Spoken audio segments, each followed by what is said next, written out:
చిన్నారులు, నేటి బాలల పంచతంత్రం ఛానల్కి స్వాగతం. ఒక చల్లని ఆహ్లాదకరమైన ఉదయం మీరా తన అందమైన తోటలోకి అడుగుపెట్టింది. ఆమె వేసిన ప్రతి అడుగుకు ఆమె కాళ్ల పట్టీలు గలగలమంటూ ఉండగా మిత్తు కూడా కొత్త సాహసం మొదలైనట్లు ఉత్సాహంగా కిలకిలమంటూ ఆమె భుజంపై వాలింది. ఆకులపై మంచి బిందువులు చిన్న వజ్రాల్లా మెరిశాయి. మల్లెపూల సువాసన గాలిలో నిండిపోయింది.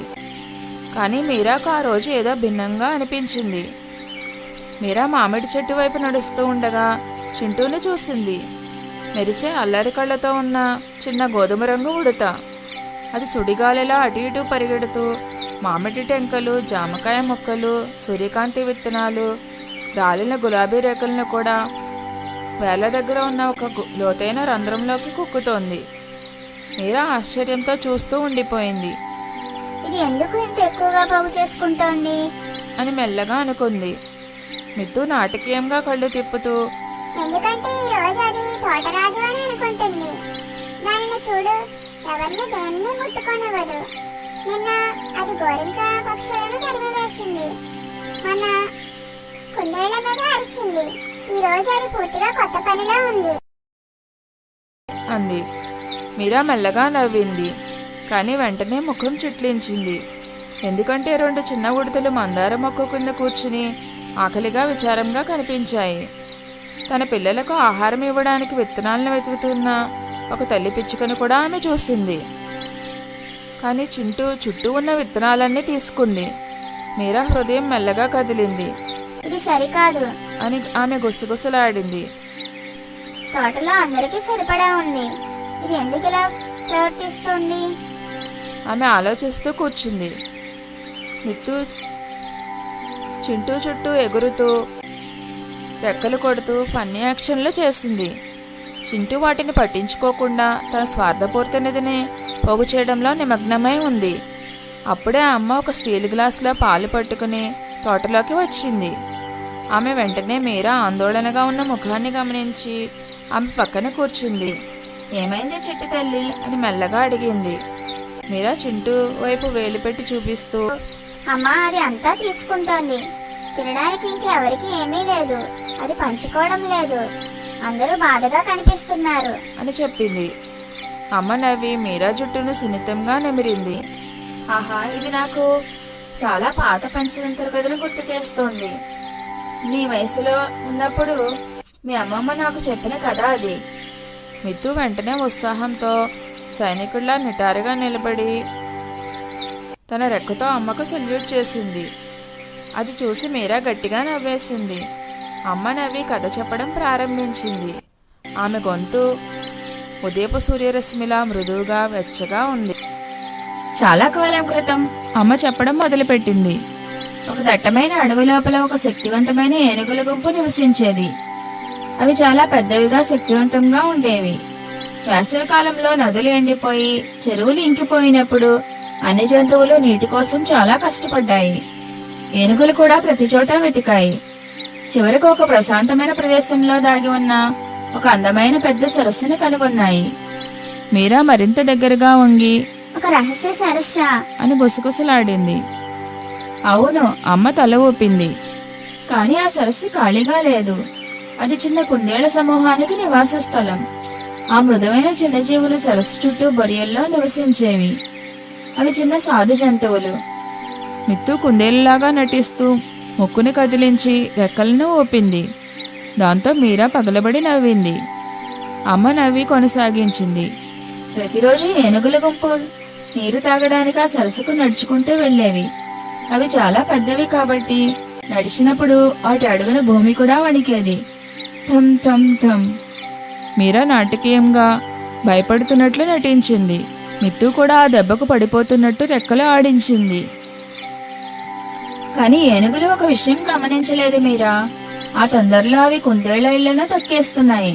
పాపం కుందేలు పిల్లలు గాయపడ్డాయి. ఇళ్లన్నీ పాడైపోయాయి. ఏనుగులు ఆపడానికి కుందేళ్లు చాలా చిన్నవి కదా. ఏమి చేయాలో తెలియక భయపడ్డాయి. మీరా విచారంగా, అయ్యో పాపం, కుందేళ్లు చాలా ఏడ్చుంటాయి కదా అమ్మా అంది. అవును మీరా, కానీ వాటిలో ఒక తెలివైన కుందేలు ఉంది. అది తన స్నేహితులతో మనం బలంతో ఏనుగులను గెలవలేము, మనం తెలివితేటలతో గెలవాలి అని చెప్పింది.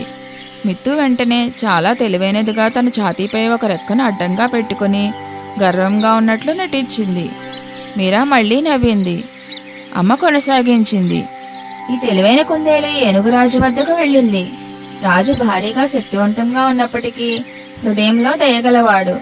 కుందేలు గౌరవంగా వంగి, ఓ రాజా, మీరు నీరు తాగే ఈ సరస్సు చంద్రదేవుడికి చెందినది.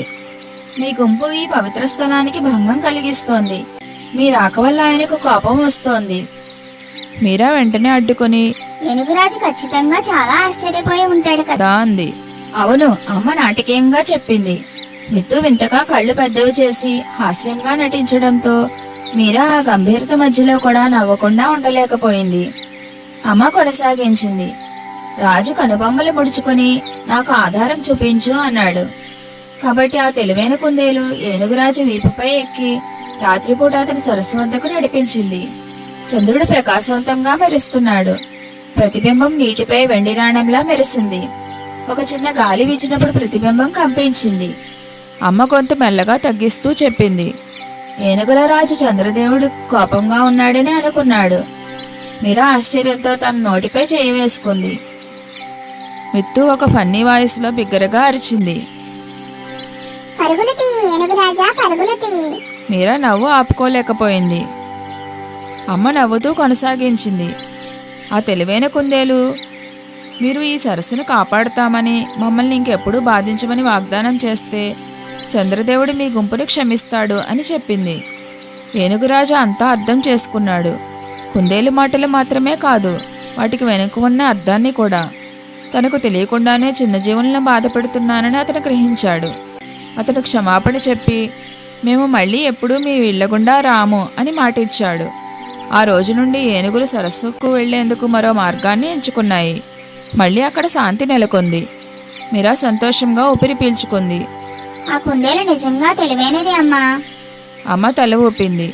అవును, జ్ఞానం బలవంతులను కూడా ఇష్టపూర్వకంగా తల వంచేలా చేస్తుంది. మీరా ఆలోచనలో మునిగిపోయి చిరునవ్వు చిందించింది.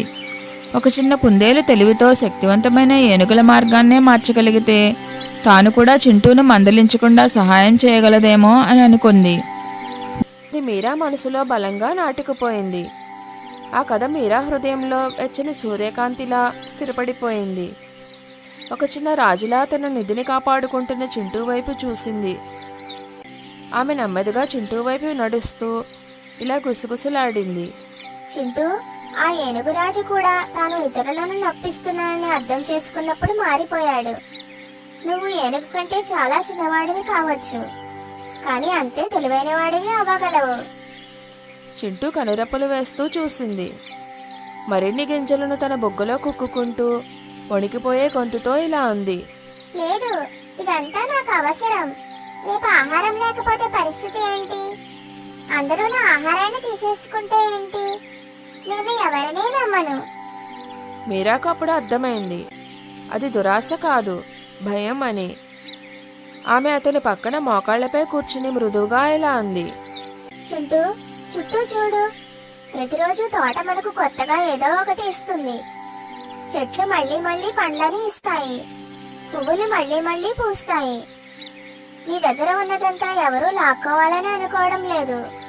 వాళ్ళు బతకడానికి కావాల్సినంత మాత్రమే కోరుకుంటున్నారు. చింటూ తన ఆహారపు రాశిని గట్టిగా పట్టుకుంది.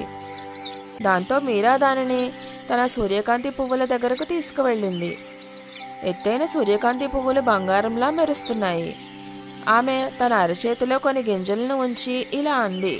చూడు, మనం గింజలను పంచుకున్నప్పుడు ప్రపంచం మనకు తిరిగి వందల కొద్ది గింజలను ఇస్తుంది. పంచుకోవడం వల్ల నీ దగ్గర ఉన్నది తగ్గదు, అది నీ ప్రపంచాన్ని పెద్దదిగా చేస్తుంది.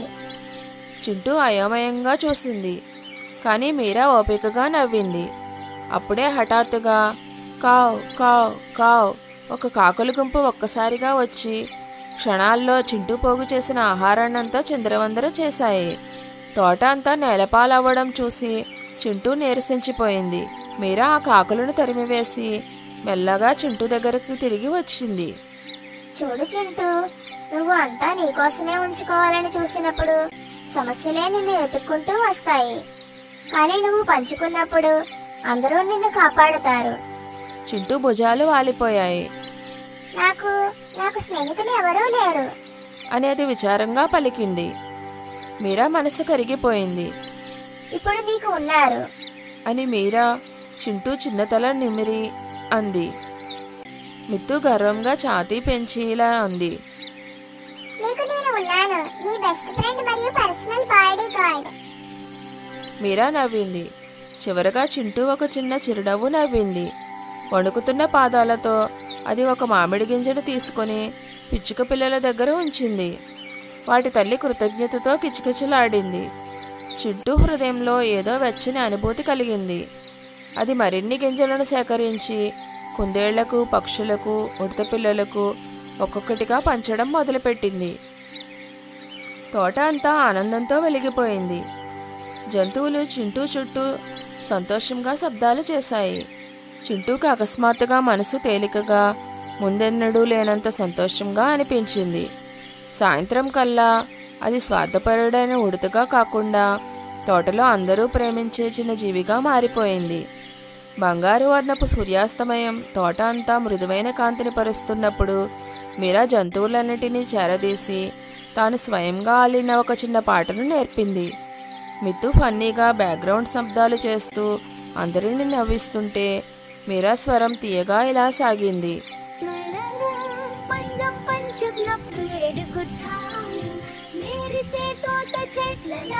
పెద్దవారిన్నా చిన్నవారిన్నా మనమందరం దాయచుపగలం. హృదయాలను పంచుకున్నప్పుడు సంతోషం వికసిస్తుంది.